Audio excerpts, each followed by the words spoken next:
All right. It's another episode of Hold My D6. I'm your host, Dave, and this is the other host. Luke, how's everyone doing? Hopefully good. So, How you doing? How you doing, I'm doing buddy? all right, man. Yeah, you? I can't complain about how I'm doing at this very second, but I have some things to complain about. Do Maybe. you? Well, maybe. Well, let you know what, let's get it before we even start with that. Let's get into the title of today's podcast. How about we do Sure. that first? How does Games Workshop plan to balance 10th edition? Yeah. I think the inspiration for today's podcast came from a little announcement that GW recently released within the past couple days, saying that they are going to release it's like almost like a mini data slate or something like that, something they do usually every 4 months for the game Yep. in September. So that would be next month from, Yeah. from now. A month So from now. yeah. Yeah. They said some things. They've given some ideas of what they want to do to the game. They've, talked about maybe not necessarily maybe their mistakes yet, but I mean that's kind of they might not address that. They might just kind of they'll just make changes and you'll just kind of see it as like, oh well, we kind of messed up, and that's kind of how you just have to look at it. I don't think that they're ever going to just public. I don't think they just the Games Workshop never really says they make mistakes. They're never. Right. They're not, it makes sense as a company. They're not Yeah. going to apologize or something like Yeah. that, It's right? working as intended. Yeah, I mean they're still breaking record numbers with 10th edition releases. There's not It's like they're doing very losing. well. Have you seen the resale value of models? It's all very, very high. It's insane. It's insane. It's very, very expensive. Yeah. And speaking of all of these, well, I mean, I think a best place to start when we tackle this is when we say how they're going to balance it. Let's maybe look at the philosophy that Games Workshop had when they were going into Sure. 10th Kind of like edition their as a whole. changes into 10th from 9th. Yeah. So what are some of the things that you? Because I think there was like three really big things that Games Workshop wanted to do when they were designing 10th or Yeah. whatever. Yeah. So, like, I'd say the first one was they wanted games to be longer. I guess they felt like games in 9th uh, didn't, didn't often go till the very end. Yeah. And the main reason for that being, which kind of like ties into the next point, which is they thought that the lethality was too high in 9th. So they wanted to lower lethality moving into 10th. Yeah. So we wouldn't see like games being an easy decision by turn 2 and 3. You know, Yeah. the They game, didn't want people getting tabled on turn 1. yeah, the game it has objectives. They wanted it to be played until turn 5, right? So, Which certainly could happen in 9th. There were definitely armies that had the ability to do that. Look at like Harlequins, Tyranids at a certain point, yeah. with Overrun or Crusher Stampede or whatever the heck it was called, and the brain bugs, the Neurothropes, I think they Maliceptors. were. Maliceptors, thank Yeah. you. They were, spitting out, 18 mortal wounds a It was turn. it was a lot. It was even more than that. It was a lot. It was stupid. It was, or you have Ruckatruck Shwig buggies for orcs. Like you had the indirect fire problems early on. Those were, so that was some of their like they didn't want that to happen again. They didn't want to see games end on turn 1. No, and that makes sense, right? Yeah. Like people want to.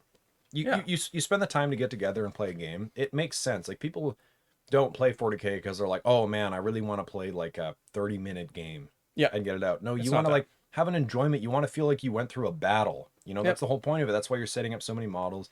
You're painting all these guys up on those like their diorama looking bases. You want it to feel like they're around for a bit and really slogging through it with your opponent. Yep. Which is ideally, yeah, that would be cool. That's what you think about for 40K. Like, yeah, Yeah. I want to wage like war against my friends, and we're gonna have a lot of I fun. don't want these models that I spent all this time, building and painting and, like thinking about how to implement them into an army and then only to have them die on, in a turn and Yeah, you you don't get to do anything with them. It's just like this big in the lore. You read about it. It's like this crazy. It's got ceramite that's a foot thick armor. It's tanky as all hell. And then your opponent's like one thing shoots at it and it just evaporates and you don't even get to roll dice and you're like, oh, and it's gone. And it's gone. And then the last one they wanted to simplify the game. They felt like there were too many rules in 9th, too many, the rules were too spread out. You had like, 30 stratagems, your army rules were all over the place.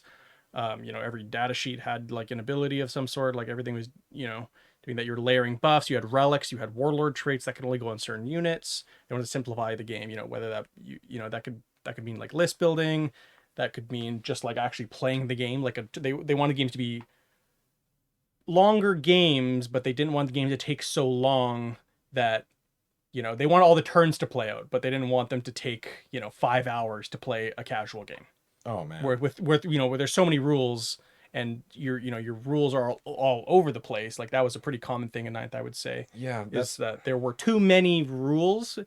There was just a lot of them. It wasn't necessarily like that much more complicated. It was just there was more of them. There was just more rules. being a new player going into ninth edition was not good. It was a lot of learning. It was a huge learning curve for me for sure, because that was my first time playing 40K was in ninth. So I was lucky because I played eighth edition for a while. kind of gave you a bit of a But eighth edition was it's a whole that's a whole different. But we don't need to talk about eighth yeah. right We now. don't need to talk about eighth. I ended up stopping playing Warhammer in eighth edition for a while after playing against lists with 9 winged hive tyrants and like 13 Tau commanders.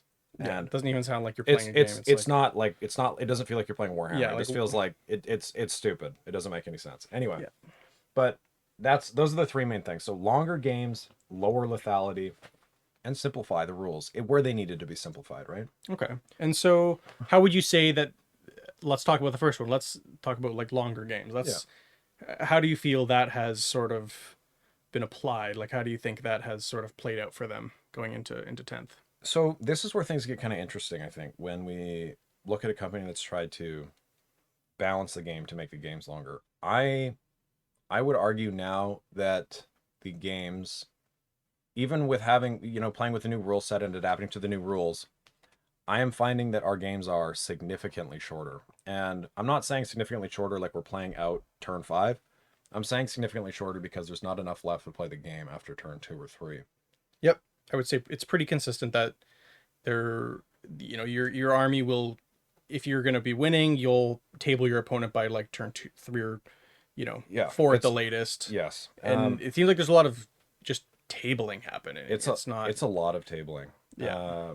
One thing I was going to add too, just to preface so that you understand, this isn't like Luke and I playing the same armies into each other over and over again. We're not like We have like 10 armies between the two of us, and we've played a lot of them into different matchups. we've played almost every matchup that we can. We've actually left a couple out because it's so ridiculous. Like we haven't played Eldari on purpose because we don't like we're trying to have games. we're trying to actually play games. We're not trying to just set models up and then have the terrain not play an effect and Yep. and that sort of thing. So in terms of longer games, I don't know if I covered it well enough there, but do you think there's a reason why the games aren't going as long? Well, I think in a way, sometimes the games like they kind of can go longer.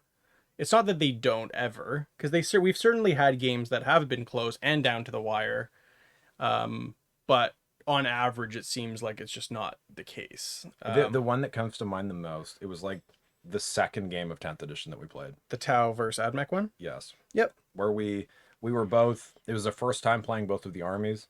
We were both learning the rules. We both made, as you will when you play a new edition with completely new models, we made some mistakes with our armies that Absolutely. definitely helped, I think, extend the length of the game a little bit. But I would say that actually felt like a game of Warhammer. Yep. That came down to the last turn. Yep. It was a really good game. That was a good game. I would say that the biggest cause for, at least what I think is just, my opinion, why games aren't feeling like they're going longer is a disparity between data sheets. Is I think just general data sheet balance. Like there are data sheets that just do so much more than other data sheets, whether that's in the same book or you're comparing, the same role player across two different factions. Like one army's anti-tank is not going to be anywhere close to another army's anti-tank. The volume of fire that it might have, the strength of the gun, the AP on it, the damage profile, like it just seems like it's so all over the place that some of them just aren't good, and they struggle to do damage and be efficient at shooting, or really efficient to do anything. It feels like Games Workshop, when they were making different units for different armies in similar categories, like let's say we're taking, like our anti-V, like let's say tanks, for example, right? Sure. And then I put tanks from 3 different factions on the wall.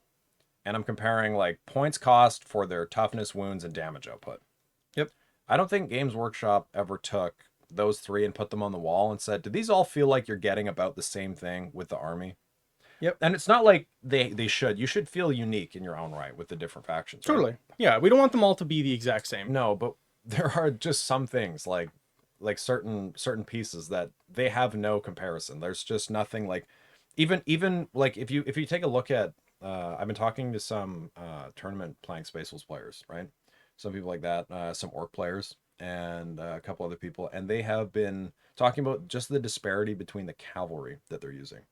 Sure. So Thunderwolf cavalry, just for the points, is a stat lower on everything across the board, plus some extra special rules against these other things, right? Sure. It's not to say necessarily they don't have their place. It's just that for the points, you are getting so much more in a faction that's on the just one shade over, which is fine in some cases, but not when it's causing this like people are just saying, well, these guys just feel terrible. There's like, where is their place here? Whereas there was just, it feels like there was very little comparison between certain data sheets there.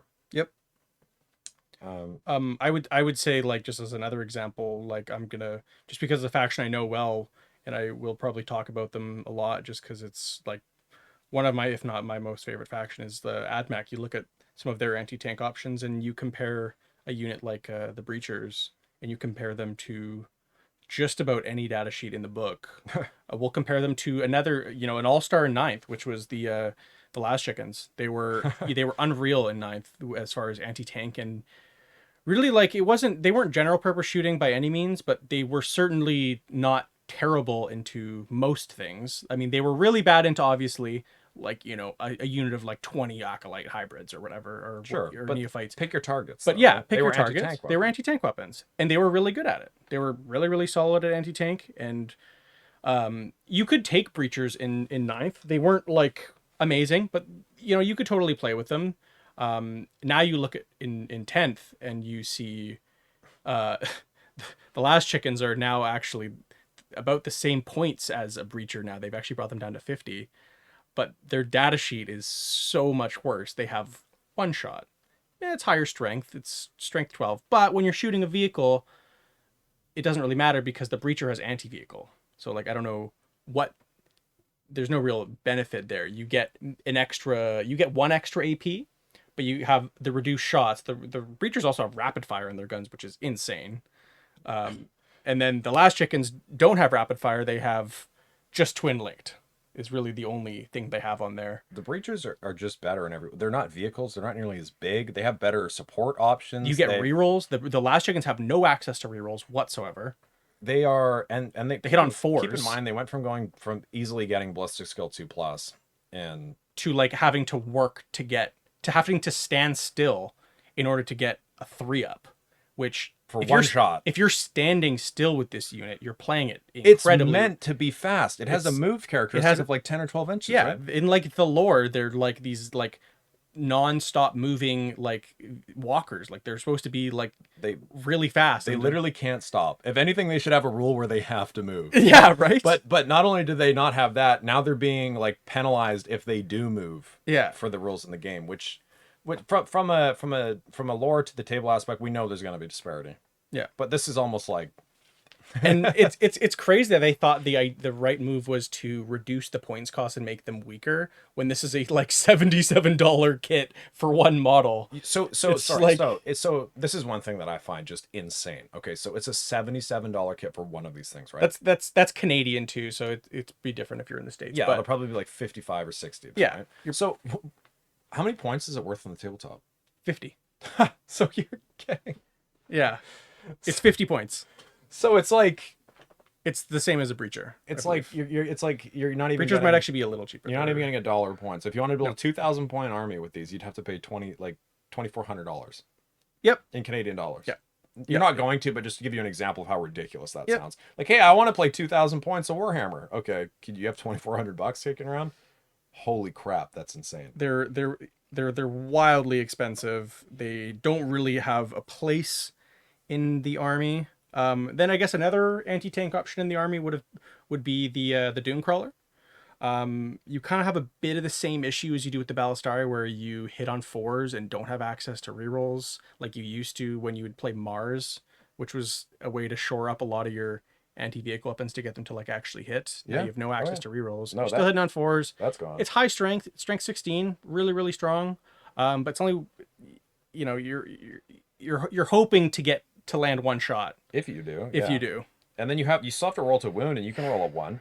Yeah, totally. I So- mean, that's like, you know, the double-edged sword with the dice game, right? Is you can always roll poorly, but you know, you're trying to minimize those that variance with your abilities, and you know, your list building, and getting something like getting access to rerolls just like increase your consistency by such a large margin. Absolutely. You Yeah, know, and I mean, if you don't have access to rerolls or some sort of buff or any sort of synergy, your model is gonna struggle, and we can definitely see that just in at least the AdMech codex for now. Like, I mean, lots of them have these issues, but this is one that I know quite well, so I feel comfortable. I'm pretty confident that I would say that AdMech has some issues. I would definitely say AdMech has some. If you when almost the entire player base has very valid concerns about the entire book, nearly, Mhm. it's a little bit of a, maybe it should be a little bit of a, not like a wake up call, but it should be an alarm that goes off to go, maybe something isn't right here. Yep. And we see AdMech's win rate affecting this, but the thing is, there's one way to play them right now that is holding that pillar. Yeah, if they didn't have the breachers the way they were, like they're already sitting at a 40% win rate, Yeah. like from the GW balance Yeah. meta watch or whatever. And if they didn't have the breacher spam list, like I can't imagine how bad they'd be. Like I really can't. I've gone and, because we've been talking about it, I've looked through the book. I've played against the models. I actually don't know what you're supposed to do with Adeptus Mechanicus. I've played just about every model in the outside of, you know, the. We don't have a lot of Adeptus Mechanicus. I have a lot of AdMech, and I've played with most of it, at least of the stuff that is considered to be at least somewhat playable. Like there are some things that are not playable, No, you know, there's- like Taraxi are like next to useless. You know, the planes are really bad. Like No, I'm not we're gonna not- yeah. play with those. They're just like useless. We're They not don't- even going to touch. Like there's going to be things that are better, and there's things that are going to Yeah. be worse, and then there's going to be like basically unplayable models. And Yeah. you're just you're playing for and that's fluff. fine. Yeah. There needs cool to be looking models. In order for there to be the best, there has to be the worst, right? So it's like, Sure. I'm not gonna bash all of, you know, the clear bad models. Something has to be better. Correct. But how much better? How should much it be? better, and how much? Yeah, exactly. Like how much better is it than the next best thing? And it shouldn't be a huge gap between your number 1 and your number 2 data sheet. Yeah, exactly. And at least there, it's a really big one. Yeah, so getting into the longer games aspects of things. Yep. I think we started slowly touching into the lethality bit when we were talking about. Yeah, some of the I was talking about other the disparity in data sheets. Yes, I think exactly. that's why the games aren't going long. That's my opinion. Yes, the games aren't going long because there is this crazy disparity in data sheets. Yep. And looking into that too, let's try to, like, we have lethality here, so they said lower lethality, right? Yep. Maybe, what are your thoughts, Luke, on lower lethality in 40K right now? I would say that some models, that is absolutely true. There are plenty of data sheets out there that are way lower lethality and really can't kill much. There is lots of that. But on the other end of that, there are tons of data sheets that are absolute houses. Like they are insane, the amount of output they can do. You know, we're talking crazy amounts of mortal wounds, putting out tons of volume of fire, high strength, high AP, lethal hits. We have the anti-keyword. We have devastating wounds. These keywords are very strong and can put out so much damage. I personally have found that when you're looking at a unit, there's a few, I mean, keywords in general in this edition, I mean, other than hazardous and the things that are negative things, right? Yeah. Or Psychic, another randomly negative one that doesn't really do anything. Yeah. Those, I think, are having a massive effect on lethality. And I think that one of the main ones that we see here are the new anti rules and the devastating wounds rules. Yep. I think that, well, for that, we'll just get it out there. Devastating wounds is the new mortal wounds, essentially. Yep. It's like Or it just means they do it's mortal easy access to mortal wounds for, you know, anyone that has it. Yeah. If you have devastating wounds, it's just free mortals basically.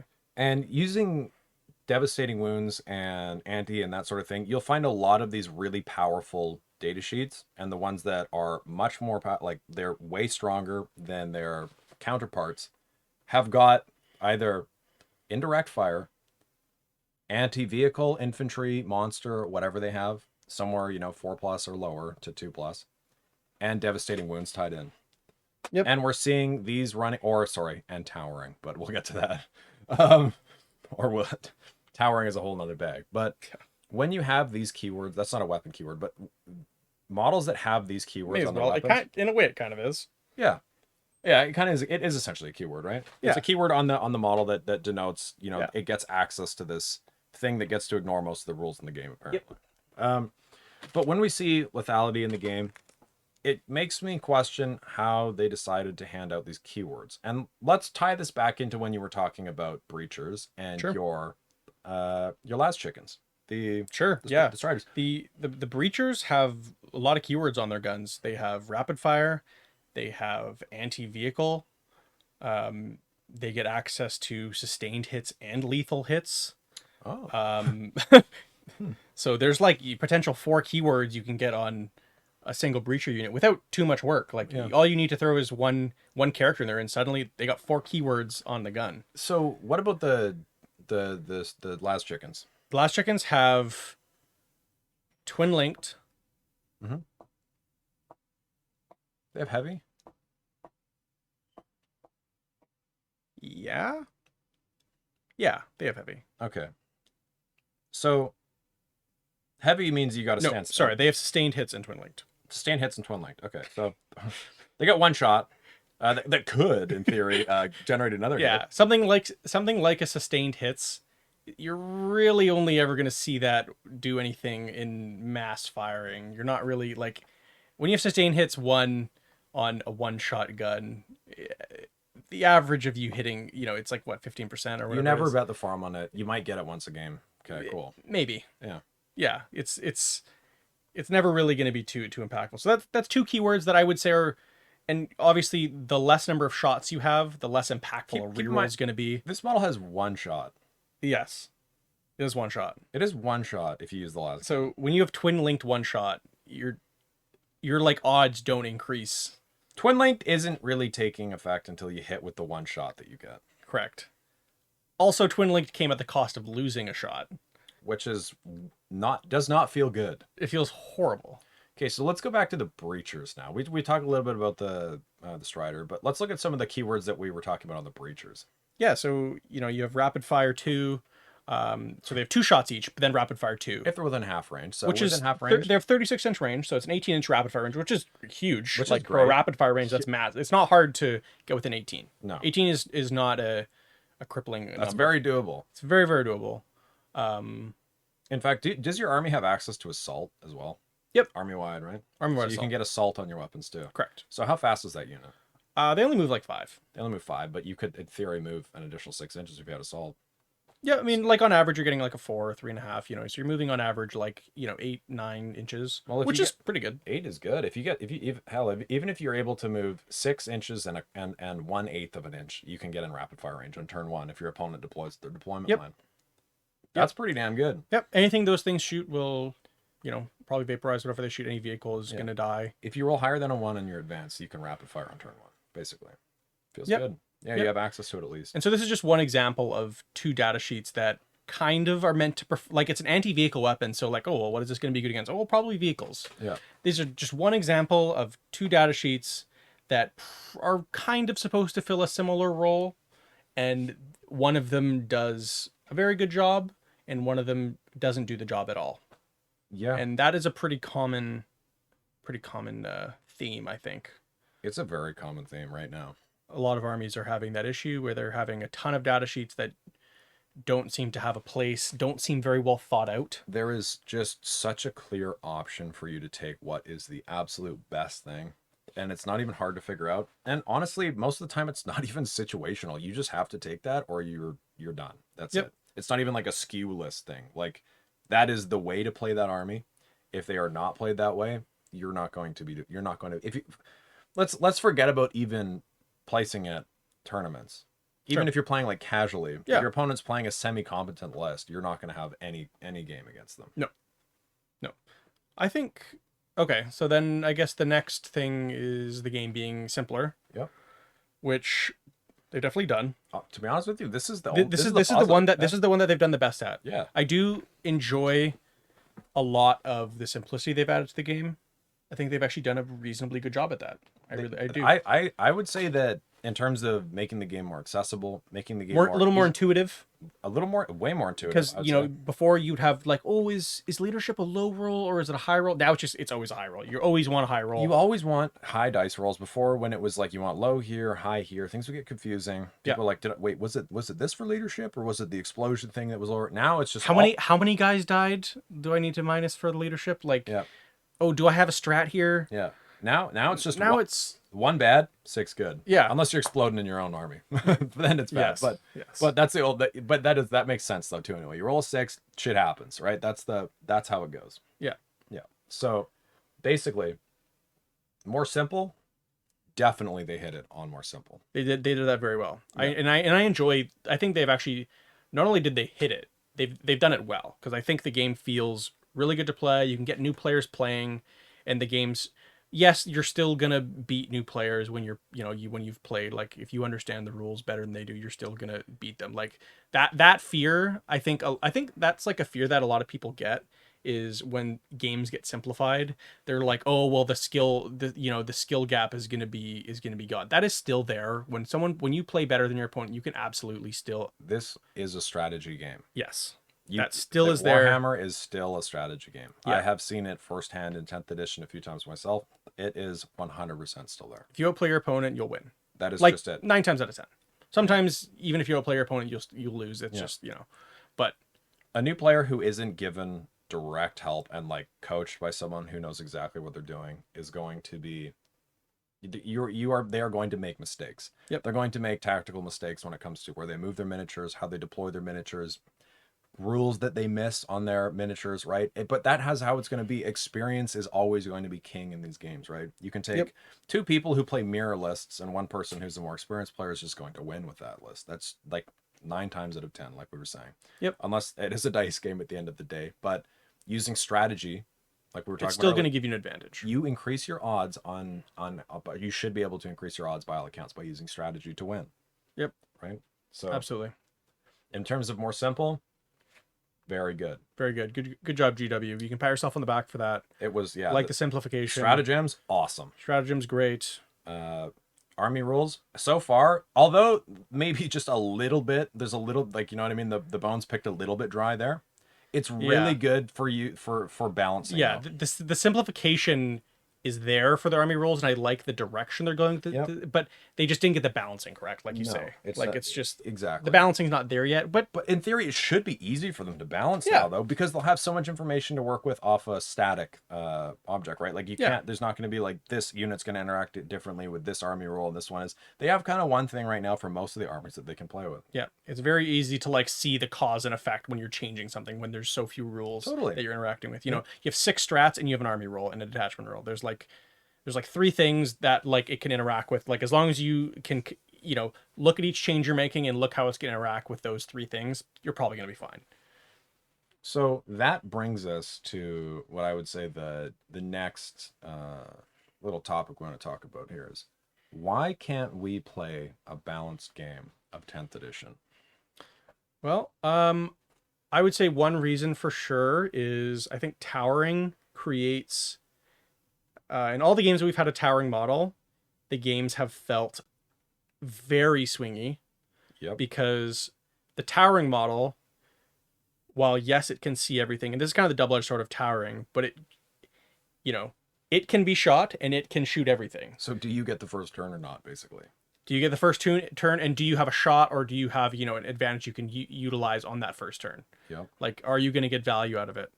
And if you don't get enough and they blow yours off the table, if it, it's usually going to be some model that you have put a lot of points into. It's going to be in a very important position because they can only go in so many spots. It's usually clogging up a big lane that you'd like to shoot through.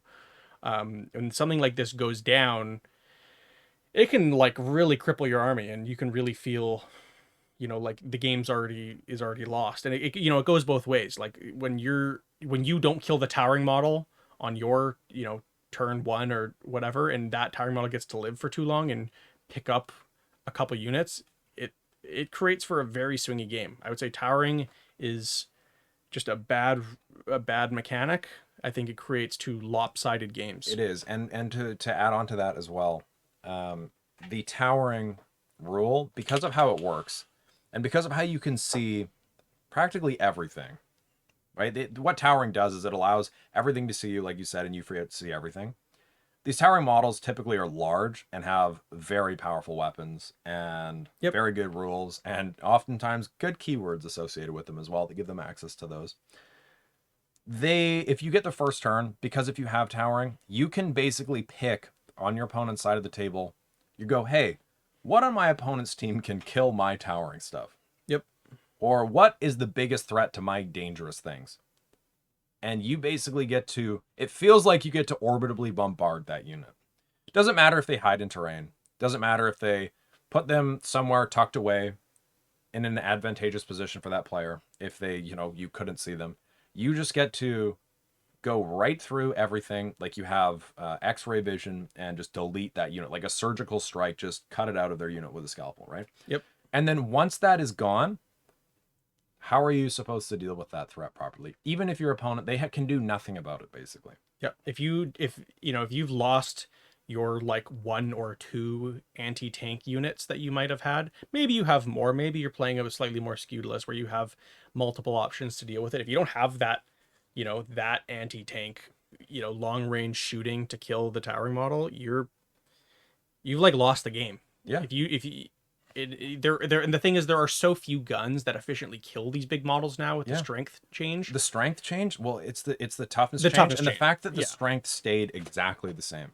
Yeah, very few guns really went up in a meaningful way to interact with these huge toughness models. Like Melt-a-guns being strength 9 and your average toughness of a vehicle being toughness 10.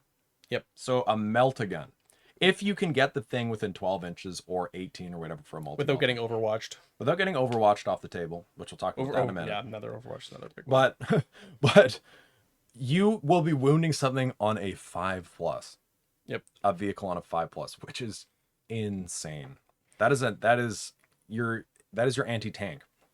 If your massive, like Baneblade massive tank sized unit gets blown off the table that has your one huge cannon, where you used to have all of these small auxiliary weapons that you would flex around and tactically push around the table to deal with your opposing threats, right? Like you have a multi-melta tucked in here, you go, okay, I need to get this thing across the table now to help deal with this.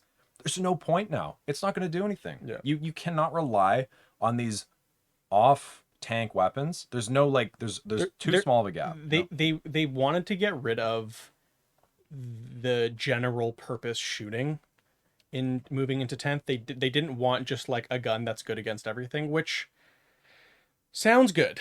Yeah. It really does. But I think every army needs just a little bit of flexibility. They do. Because it creates for these really skewed lists that really if every army doesn't have just a little bit of flexibility in their shooting, it really shows. So yeah, before, let's say that I'm playing like Space Marines, for example, right? I don't have any AP on my bolters, but at least they're strength 4. So with that strength 4, unless my opponent's vehicle is toughness 8, which a lot of things weren't toughness 8, or like they were very rare to see toughness 9. Toughness 8 was like the standard. So that means that if something was toughness 7, at least my bolter on off shooting, even though it's got no AP, could still make my opponent roll dice on wounds. Yep. Right. Wounding on 5s is massive compared to 6s. It's huge. It's a lot, right? And now we see that we're at the spot where if your opponent just has a vehicle and you have like a bolter or even a strength 5 weapon, which was awesome to have in the previous edition. Yep. Forget about it. Yeah. You're basically just wasting time shooting at a vehicle. Yep. There's almost no point. Yeah. Unless you have keywords, but that goes back to our lethality issue. Where Yeah. like, oh, I'm strength 5, but I have anti-vehicle 4+ Yeah. with devastating wounds, and I'll kill anything in the game, basically. You know, I'd like to think there's a balance between having guns be, general purpose and good into everything, and having zero efficiency against, half anything above strength, Yeah. above strength 8 or 9, or any of these vehicles. There, I think there's a balance there where like letting some of this off shooting hit on wound on 5s more often, I think, is probably a direction the game could go. Because limiting every single type of off shooting to only wounding on 6s is really tough. It makes so much of your shooting feel like useless into any sort of heavy vehicle list. It truly does. And if your opponent is running one of those like skew lists, there's once that opponent has neutralized the biggest threats against them with their towering models or whatever they're using, you are left hanging. You basically are in survival mode, hoping that your opponent doesn't just walk through and table you because they can just walk like there's nothing that's going to stop them. There's nothing that they don't even, like once they're reach. I find that in a lot of our games, I reach a certain point where I'm just free to do whatever. I'm like, oh, I dealt with that big thing that was a problem for me. It's almost like a wave of relief. I'm like turn two. I'm like, wow, I can coast for the rest of this game and I don't have to worry about a thing. Like, for perfect example, we played that game, Space Marines versus Necrons. Yep. Once one thing happens, like, why are we playing a game that on turn two, like, one thing happens and I just go, oh, Game's over. game's over. Or you can play with, like, if you're playing with AdMech and you kill that one thing, you're like, oh, I can just coast this out. Like it was the same thing with the AdMech played into Necrons. Once the monolith died on turn 1, the game was like it felt roughly over. You didn't have any more things to kill. Your like lethality was gone. No, there's nothing left. It was your like reach and range all was gone. Oh, I have the thing is though, there's Tau sort of felt like that too. Once like if the broadsides go down, like yes, you have those those hazardous guns on the crisis suits. That's the only keyword they got is hazardous. But like if you're using those every turn, how many models are you gonna really have left? Like not very many. Not very many. No, they're gone. You're gonna blow yourself up before you get to use your KO1. Yep. And that is one of the big things I think that we're struggling having these balanced games is that once models are too pivotal, like certain models are too pivotal, and certain models, like the rest of your army, just won't be able to deal with those threats at all. Too few of your data sheets in your army are good. Yeah. And so you're either taking all of the really good one of the really good data sheets, and then your whole army is just built around like this like one or two good data sheets. Everything else is just kind of like there to support it. And if you lose one of those big data sheets, you're like, oh, I'm dead. Like I have no more lethality left in my army. Like I can't kill anything now. Yeah. That, and there's something that I've been pondering too, and this is I think that this is one of the big issues as well, right? And we've seen a lot of people talk about melee being worse. Obviously, a lot of melee profiles didn't change in strength. It's harder to get to melee because of Overwatch. We'll get to Overwatch in a second. That's a big topic. Yeah, Overwatch is a big one. We'll get to. But hear me out here. You can't lock things in melee anymore, really. Like it's way harder. You charge a vehicle, it just shoots you back. Yep. You charge a monster, it just shoots you back. If you get into melee, your opponent can still just shoot at you with -1 to hit. Yep. So before, where we saw this like safety net of getting into melee and tripping your opponent up, that just doesn't really exist anymore. Also, like just getting into melee before, like melee units were so dangerous. Like, oh my goodness, like it was insane. Like there were so many melee units that if they got into melee, they were gonna absolutely dice up whatever the fuck they touched. Yeah, like when I get charged by this, like it's supposed to be a big scary unit, you like clench up, you're like, oh man, this is gonna be bad, and nothing happened. Huh. Like in the game, one of the games we played today, we saw and they were terrifying. The chaos, the war dogs, the carnivores. The melee in theory should be terrifying, but they didn't actually kill that much. They killed a couple units, and they should have been way scarier than they were. Yeah, I was, to be honest, looking at their profiles, I thought that those would have done a lot more. Same. Like for the value that you should have for getting a model into melee combat with your opponent, you would think that when that's all the model does. It doesn't shoot. It doesn't shoot. It just goes fast and gets something into melee, and it has what look like anti-tank weapons, but it's bizarre that melee is weaker than shooting. Like you would think it would be the opposite, that like if you when you get rewarded for getting stuff into melee, it should be stronger. than shooting for the most part. You think. Well, think about getting something. Well, when you shoot, I can just stand here and you're over there and I can shoot you, right? Yeah. For melee, I have got to figure out a way to move all the way over to you. Yeah. Without getting intercepted by whatever is on your side. Yeah, getting through speed bumps. Getting shot at, running through screens, getting tied down by some, bog of a unit. And when you get there, you go, why didn't I just bring a gun? Yeah. Like what am I doing here? Like this why? Like like when I was I'm playing... off the objective. Like when you're forced to melee something, and it's like why didn't I just take a gun and stand on the objective, score points, and then not get forced to come in for a worse weapon? It's like when I was playing the Grey Knights and I finally got things into melee, and I was like, why is all my strength like strength 6? Like I can kill some infantry. I'm really good at killing like infantry, I guess. But anything bigger, like I was like, I have no way to kill a tank. I'm wounding on 6s. Everything, like, all these big tanks like T12, like I can't kill them. Like it doesn't feel good. It feels really bad. Yeah, it's not good at all. Yeah.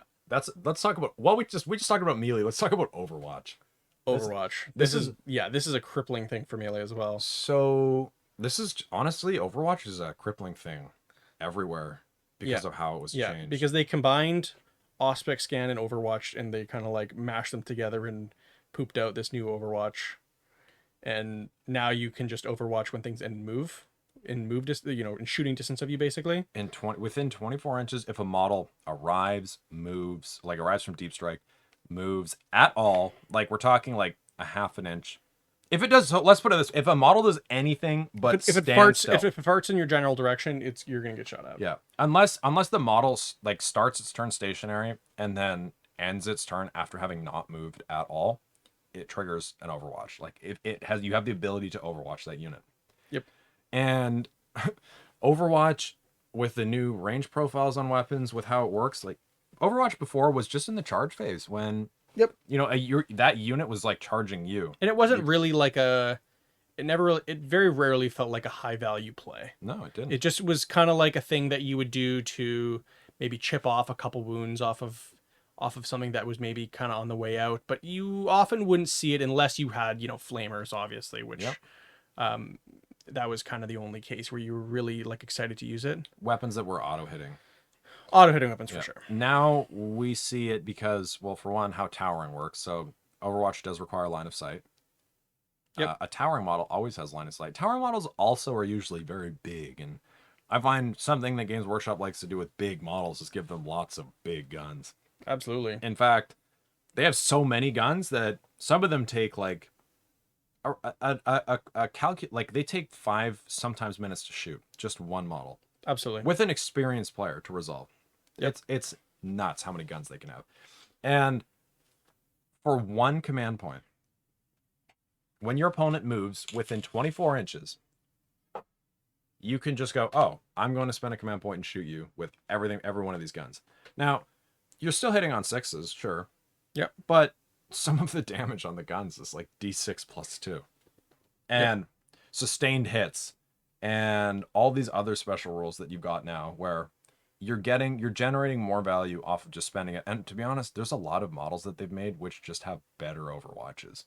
Yep. Like they have just one example I know off the top of my head is like the Broke Your Thunder Kid. Did they just Overwatch on 5+, or is they just Overwatch on 5+? Yeah, so they just get a better Overwatch, and they have anti-vehicle 2+ weapons. Correct.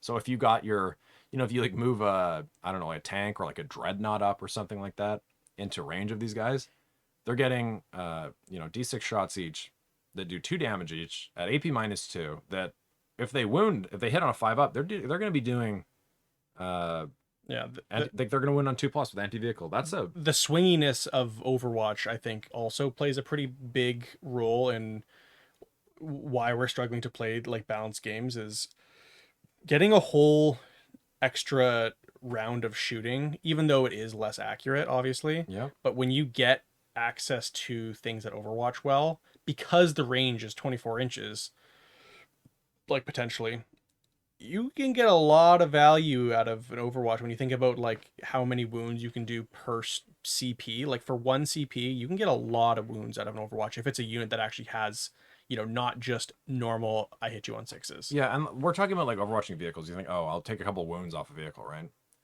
Well, what if it's a flamer, for example, that has maybe a 12-inch range, and normally that vehicle would only be able to overwatch in the previous edition when you charged it directly. So Correct. you as a player go, well, I'm not going to charge that thing. Yeah, I'm going to have to shoot it. you wouldn't charge the flamer unit. Yeah, you charge the thing beside it. Yeah. Right? Because it's like, oh, I want to get the squishy target. So let's say I'm playing my Howling Banshees. Sure. In my Eldari, right? Yep. Let's just say I'm taking Howling Banshees. They got 1 wound each, toughness 3. Paper. They're paper, right?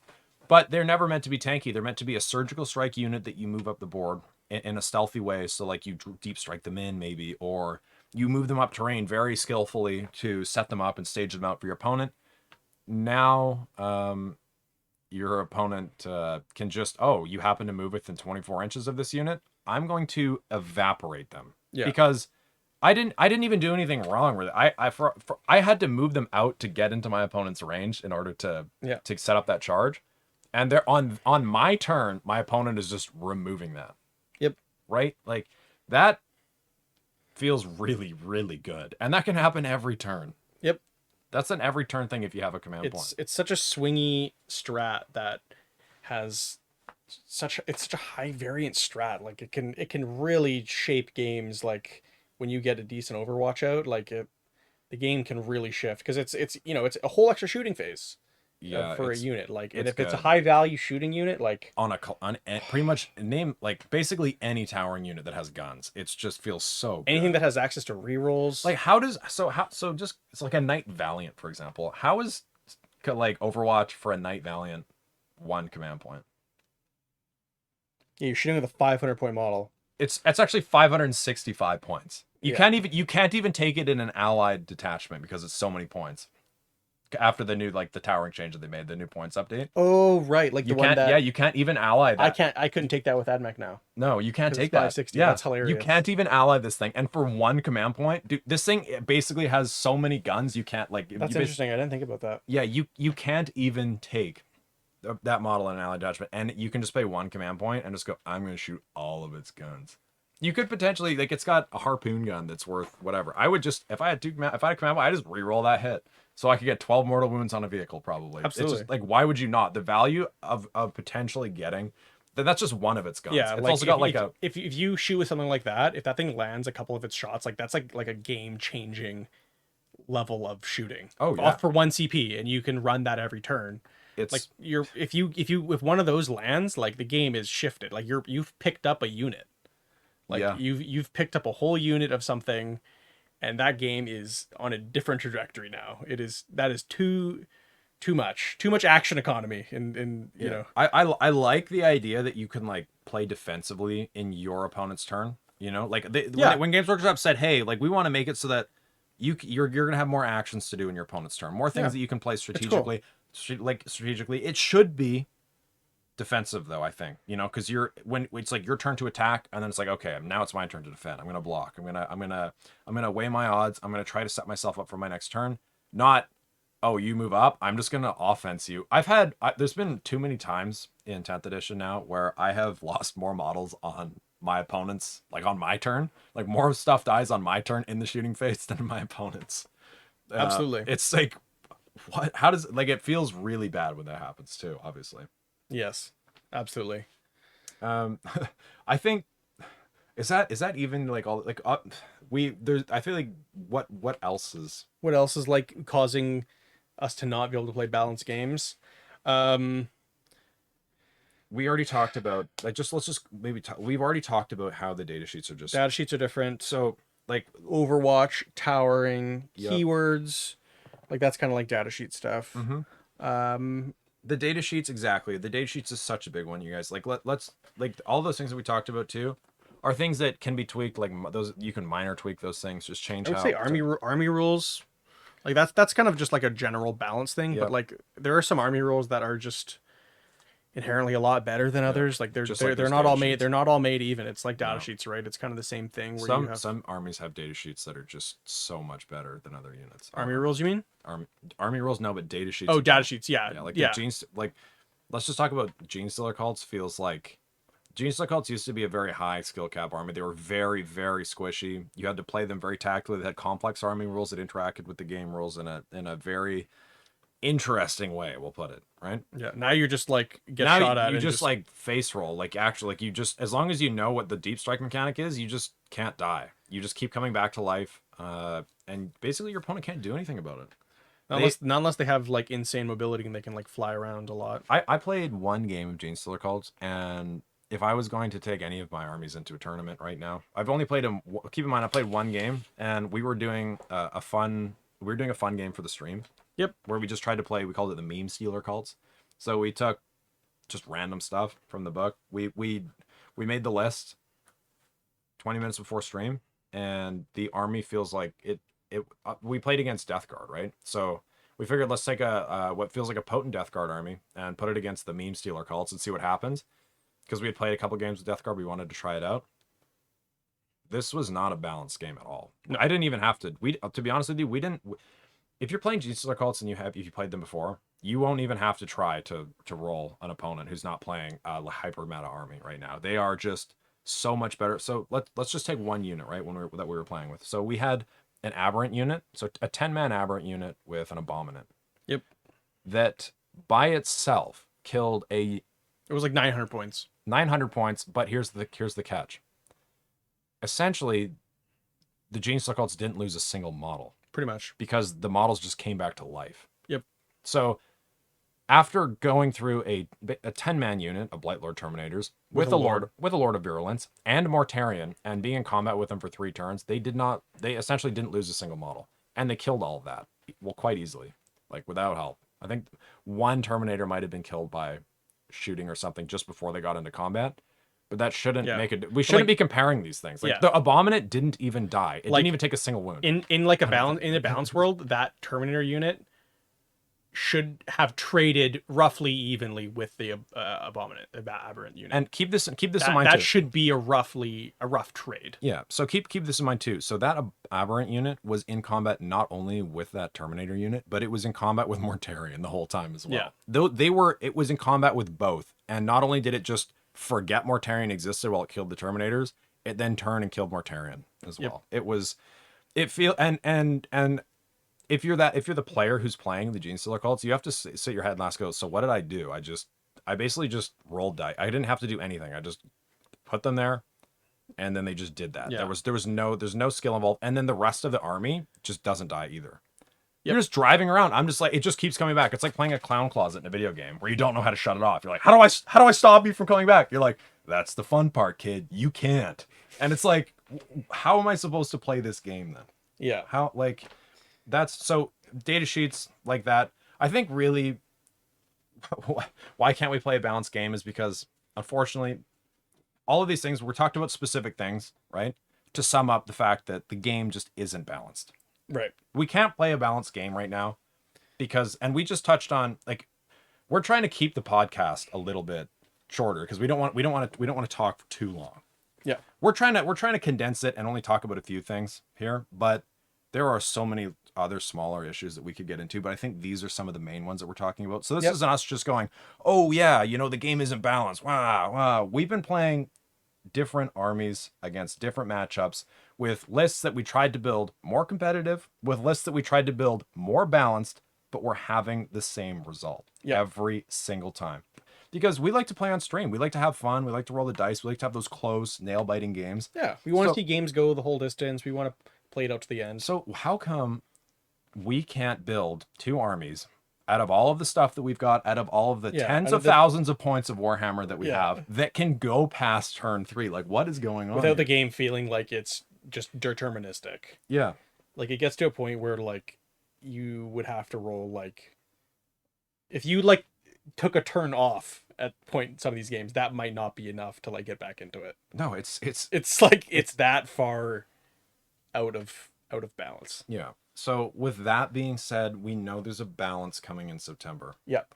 What do you think the main things that we need to see? So let's try to be broad here, right? Because the specifics, there's going to be too many things. Yep. Well, when you look at, like, we're going to go off the GW. They've said some things that they want to do. Yeah. They want to bring up some of the bottom feeders. They want to bring down some of the kind of top armies.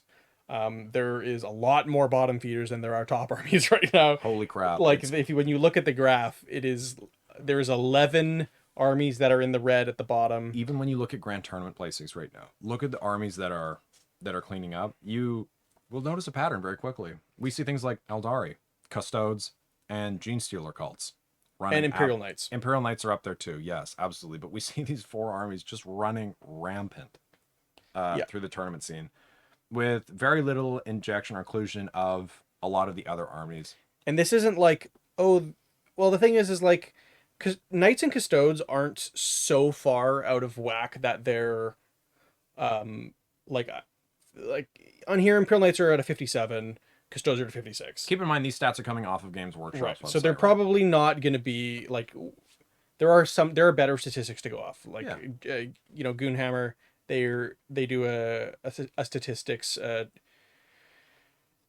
page that's a little more in depth, has a few more statistics rather than just a flat win rate, because some of these are not going to be perfect. Yep. But And they're not 57, 56. Those are honestly not really that big of outliers. Like the goal is 45 to 55. yes, So we're talking like a percent or two over.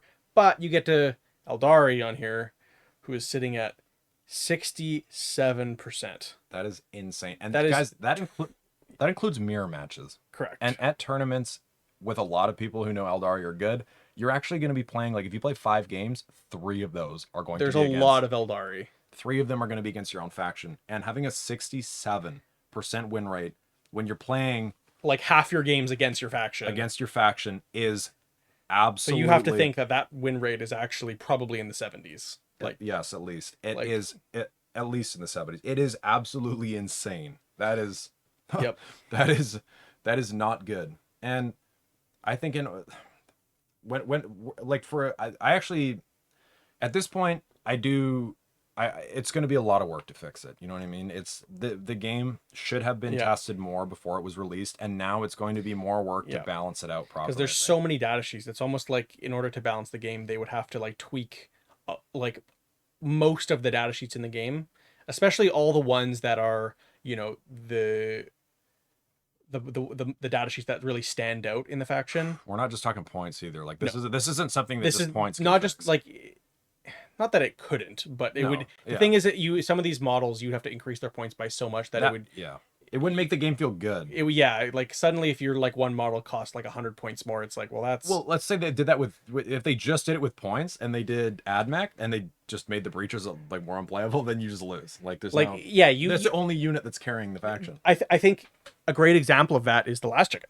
Yeah. How many points does that thing need to cost in order for it to be playable? Does it need to be 30? Like there's no like you can't Like what are we doing here? Like this is we have to change the actual rules of the mini. So we're talking about altering things like toughness, the keywords on the weapons, number of shots, like the actual numbers on the data sheet, which is a huge you task. can't just keep reducing the points cost of a model till it's like if the Last Chicken becomes 30 points, you have to think this is a $77 kit. Yeah. Like how many points can this thing really realistically cost? You would hope to get $1 a point. Like the army is That's already ridiculous. It's already insane. $50 for that thing, or 50 points for $77 is already disgusting. I know you can build the other kit. You can build the the Lance Chicken. I'm getting freaked out just thinking about paying $1 per point on average for my armies. That's like not. That's not terrible. That's not good. Imagine half. Like, oh yeah, so you want to play in a tournament with those guys? Okay, well if you're gonna buy that from the store, that's gonna be $2,000 before tax. It's like, what? Sorry, what? Yeah, like it's insane. Oh man. So those are kind of like the top dogs, and as weird as it is, I actually think the top dogs are probably less of the issue, than more so bringing up the bottom armies, because there actually is only 4 armies that are above. Really, realistically, I would say 2 armies that are really out of whack. Eldari and Genestealer. Eldar and Genestealer Cart seem Are to be the insane. 2 that are just way too high. Custodes are very solid. A couple small tweaks, but I don't think they need to I think really... one of the things that makes Custodes so good right now is they're actually just the only army that's quite good against they're really good against Eldari because they have mortal wound saves. Yeah. You know, like they just have baked in mortal wound saves to their army. Yep. And that's going to definitely help them in the meta when you have like 60% of people who are entering tournaments are playing Eldari, or 50% or whatever. These crazy numbers of people that show up with the space elves, right? So Yeah. that's definitely going to help the Custodes out for sure in that regard. But like you said, the issue isn't just these crazy powerful armies. We have got armies that are at the bottom that are And there's a very lot of them. there's a lot. Like There's a lot below the 45% mark, which and we is have sort of where you start getting into the really weak armies of the game. we have played. Let's name a couple that we've played a lot now. We've played most of the armies at the bottom here. Yeah. So Leagues of Otan is currently sitting at the lowest at 35. Yeah. We played them today for the first time.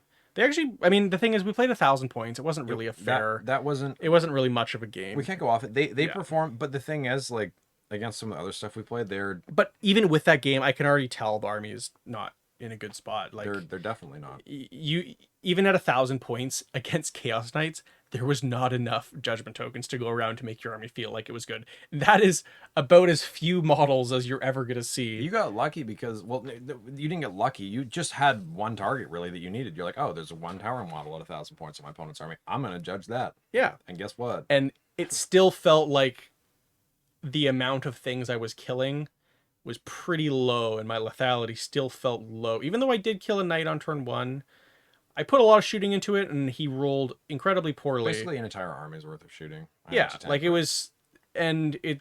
But yeah, I could already tell that there's not enough, you're not putting out enough judgment tokens, and they don't do enough. The models just don't, like, for the points that you're paying for the miniatures. Not even that alone. Just the actual output from these models is, like, compared to other factions for the same points, is not going to be the same. When your army rule is to turn your really bad, strength 4 or 5 shooting, that's wounding on 6s, and your army rule is to like get +1 to wound, so you're wounding on like 5s instead of 6s. Like, yes, that's great. It's a much better than 6s, but it's still like your whole army rule is just to like hopefully get wounding on 5s for like a couple models. Yeah, and that's like about it. And we've seen, obviously, too, Votan, like, this is reflected in their statistics. They also just have no mobility. They have no mobility. They're so slow. The bikes, but they got gutted completely. Yeah, everything going down to like, down in AP, down in shots. Just the fact that judgment tokens are down. Now bikes are just something that your opponent can use to charge and get more movement off, basically. Yeah, they don't get more mobility. They don't apply judgment tokens like they did before with the scanner. They don't have like double obstack. They don't have double obstack. Shoot back, right? Do they have that still? You can still do the shoot back, Hey. but you have less judgment tokens, so it's harder to get that. Like, who cares if you're paying to shoot back when it's not doing anything?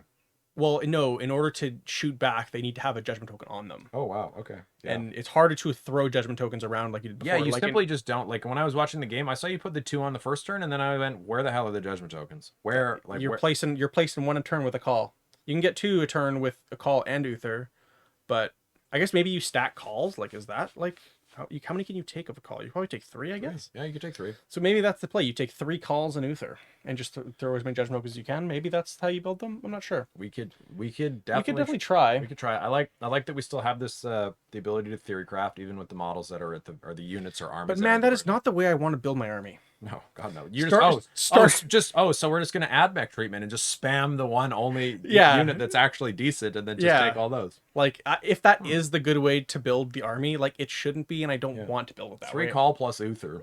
Fun. Yeah. And then just pivot on. Because it's the only way you can apply judgment tokens. Yeah, there's no flexibility whatsoever. Like, the only other way is if your unit dies, and like, that's like the worst mechanic you could have. Oh, you like killed my guy, and then I get a little bit better at shooting. Like, I get +1 to hit you now. Like, yeah, like you killed a unit that cost me like 200 points. Oh, nice, I'm +1 to hit you now. It's like, it's not that good of a feel good of a rule. No, it's really not that feel good of a rule. Like, I like the old version where if they're on an objective they would get one, or if they were they did an action. Yep. And so that's Votan. And do I see Tau Empire lower than Death Guard on this list? They're actually the same. They're the same. They're the same. They're both at 38.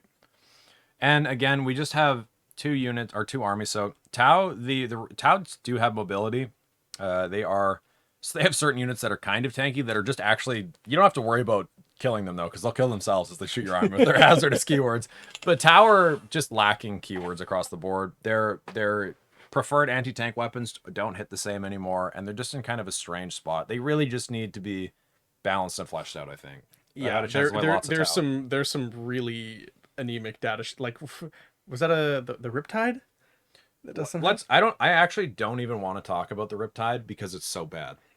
do yourselves a favor and go look at the Riptide data sheet. Look how many points it is, and then just like compare it to like a Redemptor Dreadnought. And the Compare rules it to again. like literally almost anything. Anything that's even close. I'm just gonna bring it up just so I can. Do we have to look at this? I think like I mean we've played with it. We've seen it, you know, on the tabletop.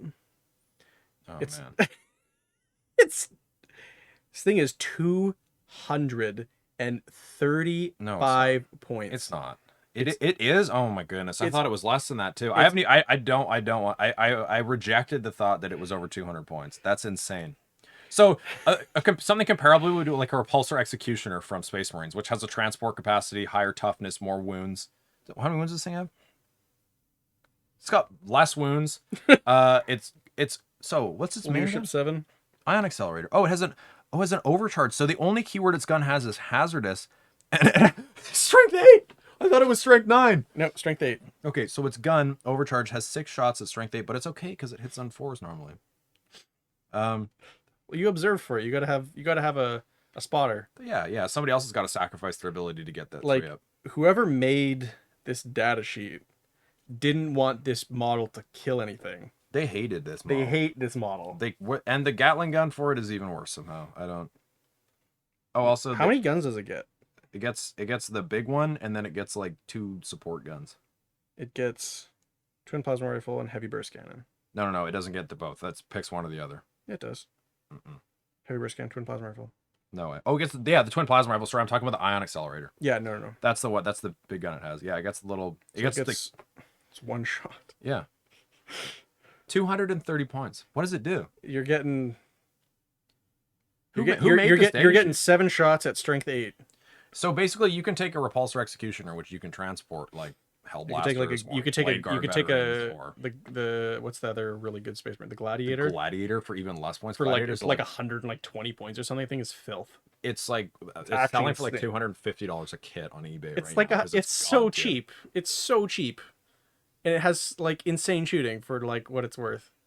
Like it's actually insane. The Riptide is so far and above, but like it's so broken in the worst way. It's and, just and broken. you know, you could say like, oh, you're like looking at like one data sheet, but like, dude, like we've been No. talking about all these different data sheets in these different armies. Like, the Ghost Keel is supposed to be the best thing that people are running, and it really The Ghost Keel isn't that good. for damage output, no, it sucks. For tankiness, it's really tanky. You can't even shoot it. It's really hard to kill, Yeah, but that's it, output though. like It's great for scoring so it's great for just standing on a thing. But why play the shooting faction that doesn't even have melee weapons? If to you're just stand gonna- on objectives. If you're gonna stand on an objective and just be like, please don't shoot me. Like don't get here. Don't come up and shoot me. Like it doesn't feel good. I guess like you could say, oh, you're playing Tau. Your keyword is sustained hits after turn 3. After turn 3, but if you noticed, there was this thing we were talking about earlier on where most games don't go past turn 3. Where Yeah.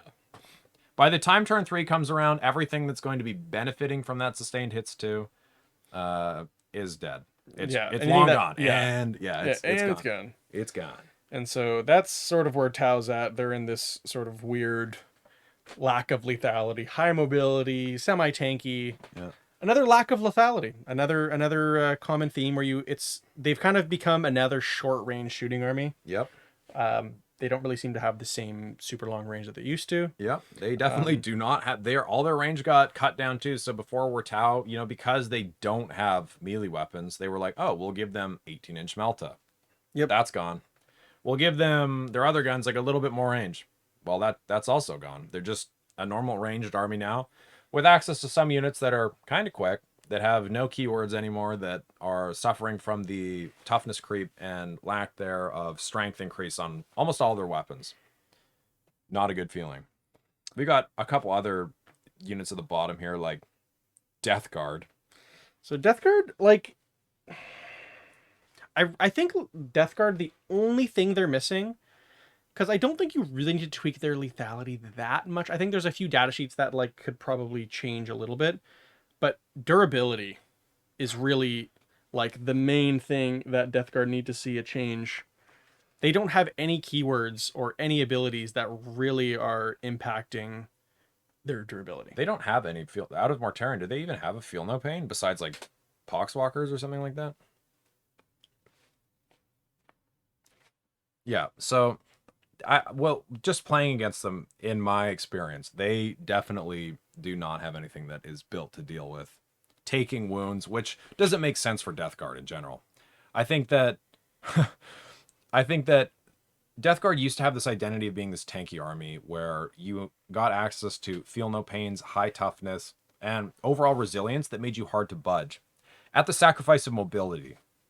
And now we just have a sacrifice of mobility. There's no, there's now, well, no, you not even don't have a sacrifice of mobility. You just don't have anything. Like you have moderate melee, moderate shooting, but you're not tanky and you're not mobile. I'm okay with them having moderate melee and moderate shooting. Sure, I saw mine.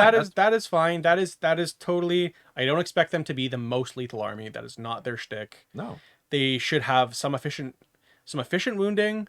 Like, it doesn't need to be like super high strength or anything. I like what they've done with they've actually given Death Guard some keywords. They've given them lethal hits on a bunch of stuff, which is cool. We have an identity in that we have, we're always, let's sneak in a few wounds. We're going to kind of win the attrition game because we're just going to keep sneaking in wounds.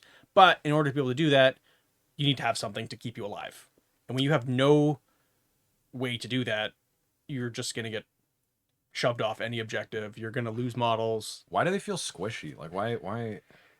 Well, they overvalue 1 point of toughness. Like, going from T5 to T6 on your Terminators, like... Yeah, but everything went up. Like, all went up, like 5 points. Yeah, like, yeah, exactly. Like, you have, like, a Landrid who went up, like, legitimately, like, 4 toughness They points. went from 8 toughness to What was the 12. monolith? T8? The toughness was T8 to T14. Yeah, it went up 6 points of toughness. And these Death Guard guys who were that was their whole thing, was we're like, oh yeah, we were 1 toughness higher than everything back then, than their equivalent, went up 1. Why don't Death Guard have a if you just like gave Death Guard like a 4-up feel no pain against mortals, like, you would probably just like fix the army. To be honest, they would just be in a similar spot to where Custodes are. I feel like, I mean, the Custodes have access to shooting and more lethality, sure, but that's like, it's funny to compare the two, because now that I think about it, they're just the golden boys with poop all over them. And in some ways, they're Terminators. Like, when you look at Death Crowd Terminators, and then you compare them to like whatever the Custodian Terminators are and stuff. Alaris. Yeah. Alaris Custodians. Yeah, Alaris Custodian, whatever they're called. They're they share a lot of resemblances. The Custodians are, I think they're like 1 movement faster. I think they're movement 5. Yeah, but they just have that extra little bit of resilience that allows them to play with the big boys. They have more strength. They have better shooting. Like, not maybe. I mean, you have to balance. They have less versatility. Yeah, you have to balance like a demigod that guards the golden throne. They only have like 1 kind of type of shooting. It's like strength, like 6 AP, 2 damage 2. Yeah, so a little bit less flexibility in the shooting department and what their options are for taking there. But the thing is, they have that 4-up feel no pain against mortal wounds. Holy shit! Those Death Guard units have a ton of war gear. My lord, does Death Guard feel like a mess to play at the moment? Like, with that, like, it was like that in 9th too, but at least in 9th you paid for it all. So it was your fault. It was you did it to yourself. Yeah. Now you have to, because they didn't want to make any one gun the best. They made all the guns except for the default one the best. So you have to take the maximum amount of different guns on these units in order for them to be good. Which is so annoying, because every single unit you have has like 10 different weapons. Man, it is like just a nightmare to play. It feels so bad. Your turns take forever. You move slow. Your attacks take forever because you got all these different weapons. And you're trying to remember, oh, well, this guy has this weapon. And, all your guys have different shooting profiles. Like, it's... Yeah, and you know what? To tie up Death Guard, I think, before we get too into the specific units, they really just suffer from a terrible army rule. Their army rule is worthless. It's sticky objectives. It's so bad that it's actually, like, in a tournament pack, it's like part of like one of the missions you can roll just is the Death Guards. I feel like half the armies out there just have a unit that just has sticky objectives. They do. Too. I mean, it's a common thing that they've just given to battle line units. But doesn't your objective smell a little bit worse than the other ones? Like, doesn't it reduce a little bit? Yeah. Until you don't control it, it's considered contaminated. But if they take it, it's not contaminated anymore. So. Okay. So it would be cool if, like, I guess it just stayed contaminated forever.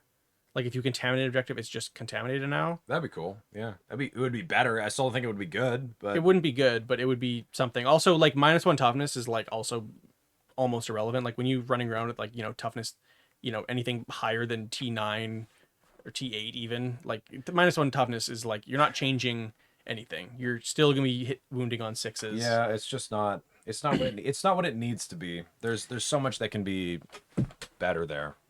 I mean, there's if we talk about every single army that's in the lower tier here, we have like what a Grey We got Knight. a couple more, so we can move on to Grey Knights, or we can go to AdMech. Well, we've talked a lot about AdMech. Yeah, we talk a lot about AdMech. I think we know what's wrong with them. Is the same loss win rate as Grey Knights. As Grey Knights, and I think to touch on that, we're not going to talk about Adeptus Mechanicus as army rule too much, but it really doesn't feel. It felt good against the Tyranids. Correction: the army rule is actually fine. It's the detachment rule. That's right. The rad. Actually, it's honestly this kind of the same with Death Guard. Like the army rule for Death Guard is also quite bad. Like the -1 toughness isn't great, but if the detachment rule did literally anything and it wasn't just sticky objectives, it could be cool. Like you compare that to some of the other detachment rules, and it's where like it's just like, wow, this benefits so like this is so good. I guess their idea was like, oh, well, if we give them sticky objectives, they can, you know, leave their objective. They don't have to run back to them. But it, like in practice, it's like you're not leaving the objective anyways. Like you're just gonna be on there no matter what. Like it's just that. Like you're gonna leave something back on your home objective, like a plague burst crawler or whatever. Yep. So anyways, moving on to Grey Knights. So we play Grey Knights a couple times. We're actually starting to see a little more success with Grey Knights in the competitive scene. So I'm a little hesitant to really crap on them too hard, just because some people are finding success with them. But I do know that those tournament lists that are winning are very, very skewed, and they're playing like so many Terminators. Like we're talking 3 max units. Yeah, like, so you're like, oh, I'm a casual player who wants to get into Grey Knights, and I want to play it like whatever. I play. Maybe I'll get into like 1 or 2 local tournaments a year, but I play on my casual scene a bunch. Well, you're not really gonna have. I would argue that unless you play them in that direction, Grey Knights lack so much lethality, and again, that 4-up save again. They don't have 4-up save against mortal wounds, do they? Nope, they got no mortal wound save. Yeah. They used to have a 5-up army wide in 9th. Yeah, well, I they mean, took that away. We have. Sure why. I mean, we've seen that one of their biggest issues is they just, hey, here's strength 6. Here's what's supposed to be your anti-tank guys that don't do anything. We had a game where we got 100% charge rate on turn 2 with Grey Knights. Like we hadn't lost a unit yet. Yep. Pretty well, and we got 100% charge rate, and they didn't do anything. Like we were in optimal targets too. Like we were in the targets that we wanted to be into, and they killed like very little. They killed like almost nothing. I think more actually just died in Overwatch than they killed, to be honest. Well, on the crackback, I mean, like this They- was into. they were Keep in mind terrible. this was actually into Death Guard at the time too, which Is not good. Which is like Death Guard's not a tanky army. Yeah, keep in mind this wasn't the hyper meta Grey Knights list. This is just taking something that has like worked in the past and a flexible. It was like the thing about Grey Knights is it's hard to really build a terrible. It should be. It had Terminators, Paladins, and Cal Lord Drago. It had it had a little bit of everything. Yeah, it was a balanced army. It had a little bit of all the units in the book. You would expect it to be a balanced army where you'd be able to, you know, do something. Especially, well, not even that. It's not like we just got shot off the table. They all every model shot and then made it into melee combat. And then just died. And then just to Death Guard, nothing, which was just died. ridiculous. So, not great. And that wasn't just the first time that happened. We had that happen twice. So, yeah. But like I said, there are people that are getting success with Grey Knights. So yeah. So mobility, super cool. Mobility, great. Their army rules are jank. It is like if you want an army that is like super high skill ceiling. Yep. Like you're going to be doing all sorts of teleport shenanigans, bouncing around the board. You can get in your opponent's head right off the rip with them. You can be amazing. Everywhere. Like if you're looking for high skill cap army, like Grey Knights are what you want. They are. I still really like the army. I would like to. I'd like to get them on the table again at some point. Yep. Absolutely. I really would like to see just. The thing is like it's just mortal wounds, man. Like every army just. There should just be like a 6, like a rule, like a 6 up. Yeah. You just always get something. Let us roll something for mortal wounds. Let us like have just literally anything. Like mortal wounds shouldn't just be. They just cut like, oh, you paid for. So like this is the perfect example to talk about how mortal wounds are the biggest, one of the biggest issues right now, right? And let's say Grey Knights. So you pay for these hyper elite troops that they all have a 2-up save and practically all have a 4-up invuln for like the good units, right? Well, if your opponent you're paying the points for that tankiness. They're A expensive. 2-up save isn't free. A 4-up invuln is really not free, and That usually shit's expensive. and usually reserved for like the most elite units and the most the best characters, that sort of thing. And we have an army that, oh, you figure out a way to deal mortal wounds to me. Guess what? That 2-up save, that 4-up invuln doesn't matter at all. May as well have not existed in the first place. You just walk right through me. Yep. Done. And it feels bad. Yep.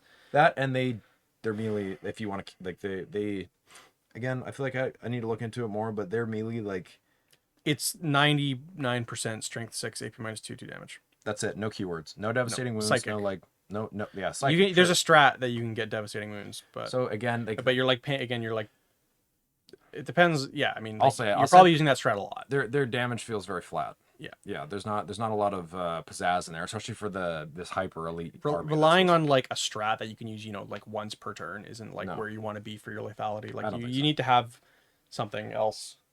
These next few armies we actually haven't played, but I can fancy some guesses as to why the next 4 armies aren't Really? doing very good. So the next one on the list is World Eaters. I'm just gonna go out on a whim and just say they're a melee army, and wow. melee is really bad. Go figure. Huh. That World Eaters are the Unga Bunga. I'm just gonna run at you and try and hit you, Yeah. and 8-bound corn berserkers. Yeah. Yeah. Angrod. They you know exactly what your opponent wants to do. You know what they're doing. We haven't put them on the tabletop yet because we don't have them, but I've seen enough of them, in videos and stuff to know Yeah. that at least fathom a guess as to why they're struggling. I mean, Which, yeah. melee's bad. Their lethality probably doesn't feel insane. You They're can't they're use these- probably pretty squishy. There's not as many, tactics, like movement tactics you can use Yeah. to benefit you. When you're charging, you have to base to base, so you're not be able to like leapfrog too much. Which leads us on to the next army on the list. Adeptus Sororitas. Is it Adeptus Sororitas? Yep. Yeah. Well, I think another thing about Adeptus Sororitas, I can also fathom a guess again. Yeah. A lot of squishy melee and meltas. Well, let's, Two things that are just let's look at what, like, and it just comes into what was placing in tournaments for them. The Veil, like the Bloody Rose, was the primary faction that was winning Yep. in tournaments before, right? Which is a melee focused faction. Yep. So when they were balancing them, they go, oh yeah, we're gonna take, people were placing in tournaments using the melee variant of this faction, and meltas. Meltas, and then it's sad because Meltas used to actually be very good. Yep. They used to wound tanks on 4s or 3s, yes, which was awesome. which was great. Now it's basically 5s. And you're all only across getting the a few board. shots. Like you're getting Yep. like you're and we're talking- they reduced the range too on like the multi melt. I'm pretty sure is lower range now too, which really hurts.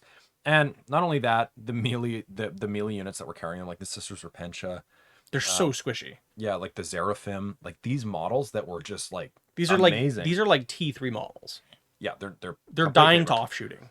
Not even that. Remember when we were talking about Overwatch? How like with your Eldar, when you're trying to get a squishy unit Yeah. on the board, it's just like, oh, I accidentally killed them all. Yeah. Oops, like, they're dead. Like you're that, playing Sisters. Like it's crazy that Sisters are actually yeah, they should higher. I 41 is not high, but It's not high at all, but to me, I am actually surprised they're that high. They're above like things like Tau and things like that. I almost don't believe it, but maybe it's just because of the popularity. Sisters are actually quite a popular. again, it's an army that we don't really play, so this is kind of just a more secondhand knowledge. We're just gonna kind of speed through the last couple here.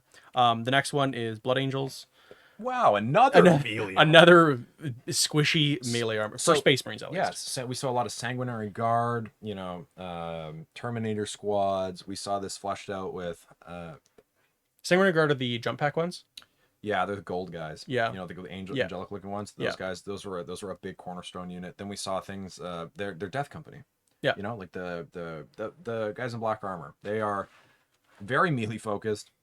They're army Short rules, range though. shooting. Short range shooting, focused on getting in there, blitzing up terrain, using fast jump pack units to stage out and get behind terrain pieces in order to push crazy melee pressure onto your opponents without taking too many losses. Well, melee's not that rewarding anymore, and there's a lot of ways to blow your opponent up before they get to you. There's a lot of squishy melee armies that are kind of like. Well, I mean, Space Marines and they stay think- toughness 4. So Yeah, I know. It's like Space Marines shouldn't be squishy, but like why are they toughness 4? I don't know. And like, I have no idea. anyway, whatever. That's for Games Workshop to figure out. Next army, Drukhari. So another army that, while Drukhari does have shooting, you saw they're actually very similar army comp wise to Adeptus Sororitas, I think. Yes, they are leaning into those dark lances at the moment, from my understanding. Right now, yes. But I mean, before, But right? yeah, they are traditionally a fast melee army. A fast, like, skirmishing army, right? That use a lot of mobility, not trick plays, but a lot of squishy units that are They're very like, high damage, that have a target that they like. But that was that was linchpin on having access to those good melee units. And now we see like the witch cults that are just gutted completely. yep, We see just melee in general, not just like witch cults just got gutted, but yeah, melee in general is at a huge loss and a huge yeah. downturn. Like And typically in 40k, like you like win the game in the movement phase, yeah, and that can't be true because Drukhari is like the fastest faction. they are so fast. They are the fastest faction in the game traditionally. Like they've always kind of been that. Like Yeah. if Eldari is fast glass, like Drukhari is like that on crack. They're like the fastest Yes. and the glassiest of armies. They have just like, you're like, oh my, everything is so fast. Like you look at It's like, oh, how fast I think? Oh, that, yeah, it goes like 18 inches. It's like, oh, even their troops, so their basic troops just move 7 inches, right? But that doesn't matter because you can take this cheap little Venom vehicle that's like, basically it looks like a jet bike with some seats on it. yeah, pretty So much. you never walking around the board. Everything has like wings. You got like Green Goblin looking Hellions ripping around, Reaver jet bikes. All of the Raiders look like the fastest things that you can imagine. They're all got Aether sails and everything. And now melee's not good. So that mobility only aids you to maybe get a couple cheeky Dark Lance shots off and rely on some racks and some Talos and some of your Heminoculus Covens for maybe some tankiness. But really, again, those are melee oriented models, and They're also going to be an army that's going to suffer from any sort of bad play at the moment. Oh yeah, high skill cap army They're for sure. an incredibly high skill guy, right? Because they're just so squishy. Like if you misplay any model, that unit is getting picked up. It's gone. It's gone. Like Yeah. offshooting will wipe your unit, which is like never feels good. So if you fuck up, you're going to get punished. Yes, I have played. Yeah, Drukhari also is sitting at 43, which is not really like that's right on the edge. Like 45 is what you're aiming for. Like 43, in my opinion, is like about that should be the lowest army in the game. That should be what they aim for. 43, Yep. I can totally live with. Like Yeah. that's not unplayable. Drukhari, not unplayable. Like none of these armies are like that. The last like 4 or 5 have really not been like unplayable. If you're sitting above a 40, you're not really feeling like the worst in the world. It's when you're like 40 and below is like when you're like losing 60% of games. Like it doesn't even. So those armies though, like when we play like Death Guard, Tau Empire, these armies that are there, when you play them, you actually feel like something's wrong. yeah, You're like, huh? Like it's a culmination of things, and I'm sure that newer players just like they probably go home scratching their heads like, why couldn't I?